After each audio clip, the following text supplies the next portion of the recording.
Okay, the good slide, I touch a bit on the good slide. So minimum words, only keyword to help to remember the point, and good visually.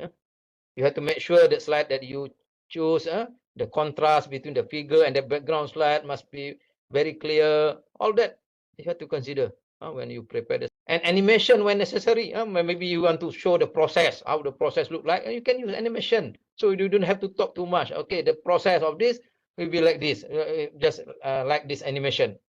That's fine. So appropriate number of slides, as I said, you have to prepare the number of slides where you can finish within 20 to 30 minutes. Don't not more than that. Now, first thing is that when you come to this session, question and answer, when they start to ask question, please pay careful attention to the question. Don't do some other things. Focus on the to the examiners. When they are ready to ask you question, please be focused. Don't look at your handphone lah. No, focus to the examiners. Even you don't have to bring your mobile phone inside the Viva session. You can ask your friend to keep it first. So you can focus. Take some time, and then after they ask question, don't immediately respond. Take some time, think, and then respond to the question. Don't rush. Don't rush to respond to the question. Okay. Ask clarification if question is unclear. You have not sure. Don't worry to ask. Please, Prof, I don't really understand. I don't really clear about this. Can you please tell me what actually you want to know? Be honest if you don't know the answer. Don't try to to find a way here and then showing that you know this all this thing, but actually you don't know. You just say, okay, I'm very sorry. I don't have any idea on these particular things. But if this is important for my thesis finding, I will ensure that later I will find the information on this. Convince the examiner that later you will check on this. If this is important for my discussion, I will put in the letter. And maintain your confidence. Maintain confidence without arrogance. How to do this? You have to be balanced. You have to maintain that you are you are the expert in this particular field, but don't be so arrogant. And then keep your answers concise and structured. This is important when you respond to any question. It must be concise. It must be well structured so that the examiners will easily understand your explanation. How to do this? Maybe you have to practice. Okay, use clear format when providing your response, breaking it down into key points, and speak at a moderate pace. Avoid talking too fast and avoid talking too slow. What is a moderate pace? Meaning that people can follow you. The panel, the examiner can follow you, so can understand you. Okay, another thing is that give your plenty of time before the defense to prepare and relax. So before you come to this Viva session, maybe a few days before, give some time for you to relax. I know this is a very big, quite a challenging task. But you don't have to panic unnecessary. And then you have to be familiar with the protocol, format, and panel of Viva. You have to know. That's why the purpose of this talk. So at least you have some idea what are going to evaluate you.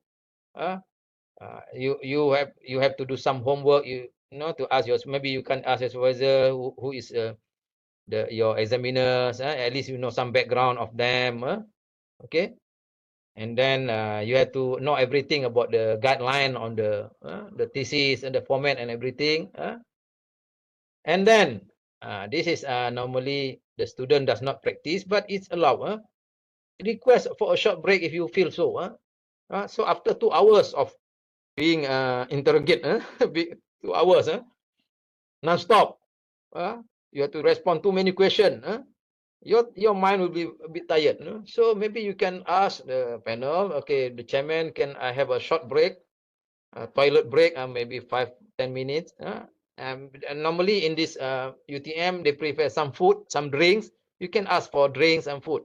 Nobody will say no.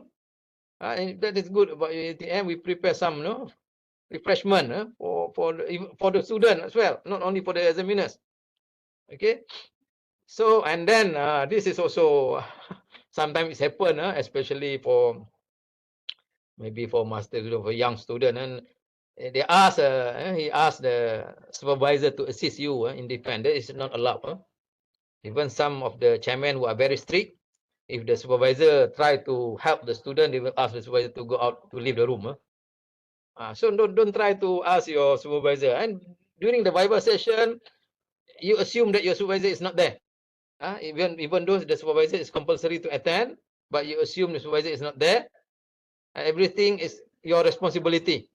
Okay. Another thing is that when you finish everything, you have submitted your thesis, you will know that in some particular area you will anticipate some question. You will know this because that particular project is belong to you. You know everything. You know from the beginning. You know from the process of determine the problem statement, what the problem you want to solve until you come up with the objective. You do the methodology, and then you write all the discussion. You do experimental work. You do a lot of discussion on your project. So I'm sure that later you will know that some area that you will anticipate the examiner will ask me on this. So be prepared on that. Be prepared on that. For example, and also sometime this what you call it general question. General question normally in whatever field they will ask you about. Summarize your thesis in 3 minutes, for example.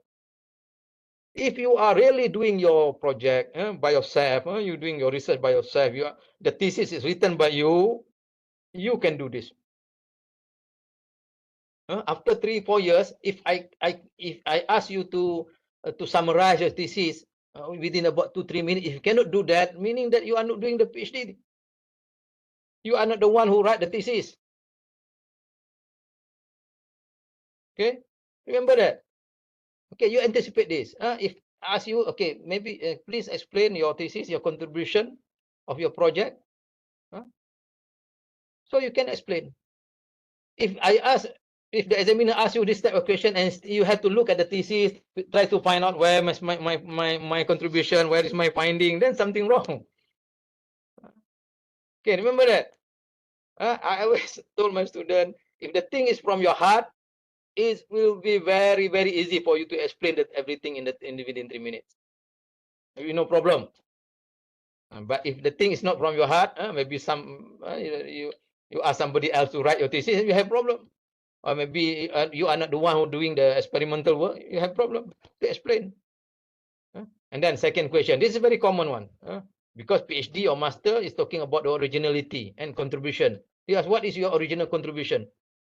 If until 4 years, 5 years, 3 years, you cannot answer this, what can I say?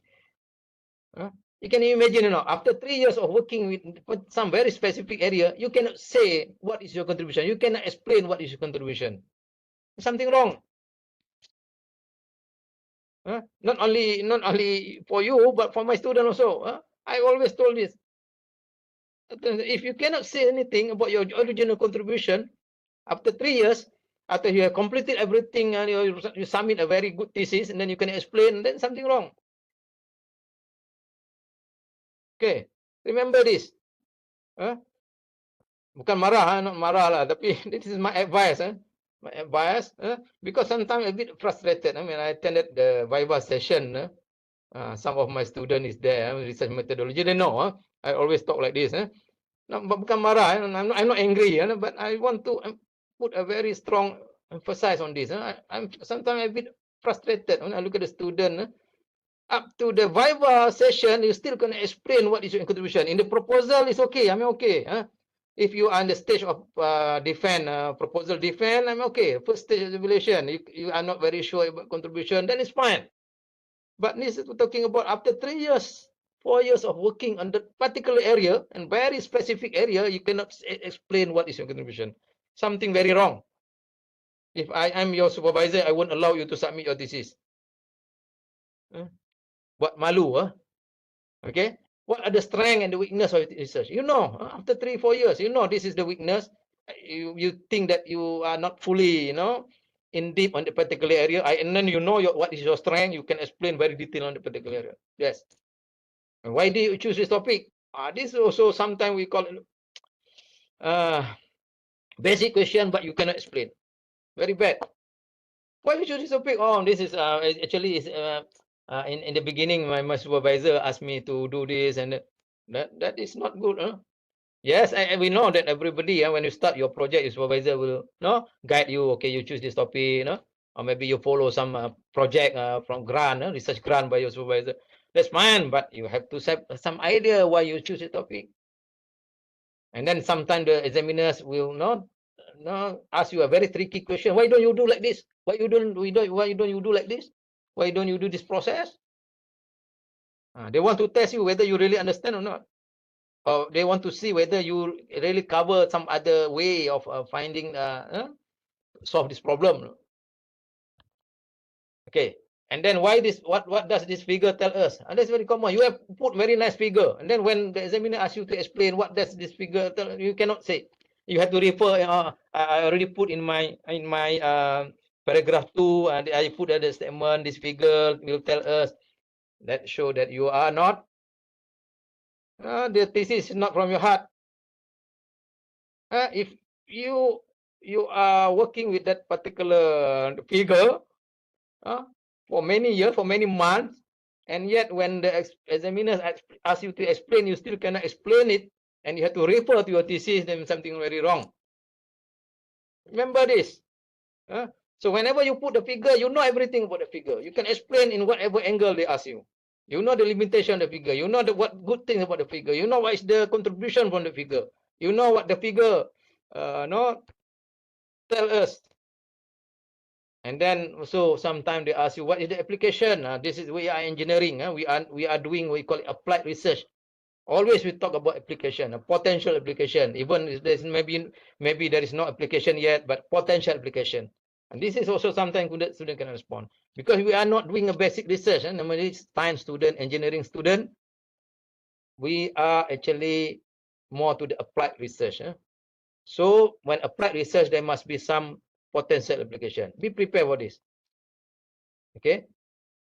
And then this also another list of anticipate question. This is I get it from internet, from textbook. You can look at this some example. Okay, for example, why methodologies did you select and why? Why other methodology could not have you could have considered?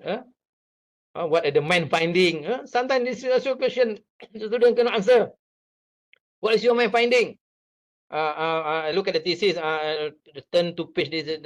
No, in the Viva session, meaning that everything in the thesis is already in your heart. They ask you about finding. Very simple question. What is your main finding? Okay. Are you going to take this work further? This is want to show whether your research is relevant for further research. Okay. All right. Okay. Some common mistake. I share to you some common mistake. No interaction with the panel or no eye contact. You know when you're doing the presentation or you respond to the question, you have to have eye contact. Don't look at the floor when you respond to the question. Or don't just read your slide, as I said many times. You have to have eye contact. You can change the eye contact to the internal. And maybe eye contact to those who ask question. If internal ask you question, have eye contact with them. Don't worry. Don't look at the floor. Don't look at your supervisor to respond to the question. This is not good. Showing that you are not confident. Okay. And then another thing is that some students are not well prepared, and we can observe it is very obvious. You are not prepared for your Viva. If I'm the supervisor, if you are not prepared, we postpone the Viva. Kalau saya punya istilah in Malay, we can buat malu saja. For local student, I hope they understand. I don't know how to translate to English. Buat malu saja. Okay. Badly prepared slide, a poor slide visual preparation is a key when you get into the Viva stage. As I said, you are already in the last step of your success, but you make something very bad, which is not very good. It's not nice. Okay. You have to be well prepared. Don't prepare the slide a night before your Viva date. You see like this. Example. How are you going to explain this? This slide. It's very bad. Very poor. And presentation not focus. Bad storytelling. Actually, the thesis or the PhD project is a storytelling. It's something like storytelling. You begin with your problem statement, some background, and then you start with the problem statement. You identify this as the problem, then you come up with the objective to solve that particular problem. Then you come up with the methodology to achieve the objective, and then after you do all the experimental work, this is the finding. That is a storytelling, and it must have a good flow from the beginning to the end. At the end, you can conclude. You can do some conclusion, and you can show this at your contribution. It's storytelling actually, the PhD. PhD is not a PhD thesis or master thesis. It's not like textbook. It's a storytelling from the beginning. I said many times to my student, you start with your finding the problem, you solve the problem. Then you tell us what has been solved. And then from this solving the problem, what is the knowledge that you gain from the all the experimental work or whatever. Okay. And then sometimes your presentation too long. This I have been mentioned many times. Don't take too long. Talking too softly or too fast. I think last few months I have one student while doing presentation. She's from Pakistan, if I'm not mistaken. Very fast, talking too fast, like reading news. Like CNN. CNN also slower than that. And also sometimes it's a bit monotonous. When you said about your finding, where you think the finding is very good, it's very you have a very strong contribution, then you have to talk louder, to show that okay, this is something interesting. Then it up and down. That is presentation. Don't just say no, same tone. And of course, some students they have some language problem, especially when you are doing your presentation in English. But my advice is you have to practice. Nobody is perfect. Do you think that I can speak like this just about a few months practice? No, I take very many years to talk on this. Similarly, in your case, you have to talk many times, maybe a few months before the Viva. Every day you practice. Every day you practice. Okay. And then too many insignificant detail when you do the presentation. When don't put don't try to put everything. If you think that it's not significant in your work, don't need to mention. Okay, it's not over yet. Of course, after you have finished everything, you have to do some correction. So what you're going to do? You have to talk with your supervisor. Work with your supervisor. Plan what you want to do with all the comment from the examiners. You can. The correction that you need to do is based on the comment from the examiners and also the comment during the Viva session. There are two things. The report from the examiner is there, and also during the Viva session, there is another report. You have to respond to all that, especially if you get B2, because later the examiners will check again whether you already respond to every single thing that being mentioned in the report. You have to do that. Work with supervisor. Plan a workout. If you are given 6 months, you have to plan properly to make sure that you can finish everything within that time period. Make sure, because this correction, normally they won't allow you to extend unless you have a very valid reason. For example, you have some accident later, you have some health problem. Yes, you can extend. But you don't have a good reason, no extension, and then you will fail your PhD, your master. Be careful on this, and make sure that your correction are made in a timely manner. So you have to have a plan, make a Gantt chart for this, what you want to do, all this. Top 10 PhD Viva hints, you can read this letter. More or less, it's about whatever I already mentioned previously. I think that's all from me. Thank you very much.